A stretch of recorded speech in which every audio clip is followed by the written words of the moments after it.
एक दोन वीक आधी माझ्या मते या चित्रपटाचा ट्रेलर मी बघितलेला मित्रांनो, आणि हा चित्रपट आज रिलीज झाला आहे and it's very good. I mean जेव्हा ट्रेलर आलेला तेव्हा आपण या टॉपिकविषयी बोललो होतो, तर मी फक्त यावेळी आता तोच टॉपिक रिपीट नाही करणार. मी फक्त सांगेल एक्सपिरियन्स कसा होता.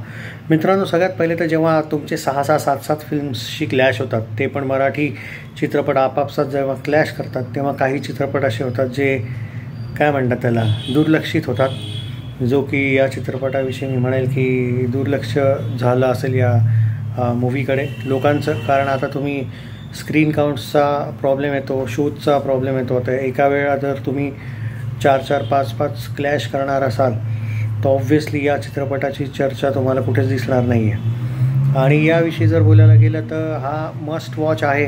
हा थोडा डिफरंट टॉपिक आहे आणि जेव्हा ट्रेलर आले तेव्हा याच्याविषयी आपण पूर्ण डिस्कस केलेलं.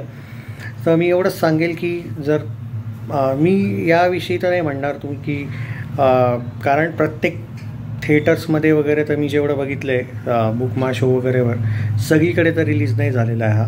खूप 1-2 शोज तुम्हाला ते पण ऑड टायमिंग वगैरे बघायला मिळतील.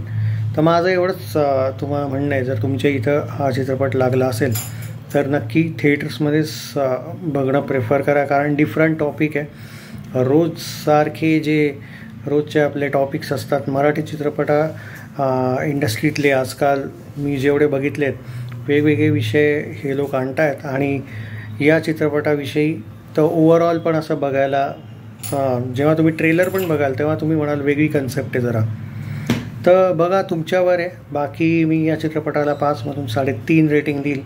ॲक्टिंग वाईज जर बोलायला गेलं तर ठीक आहे यार, म्हणजे जो रायटिंग आहे या चित्रपटाचं ते बेटर आहे आणि त्यामुळे ॲक्टर्सची ॲक्टिंग पण may be because of writer director automatic त्यांना हेल्प झाली.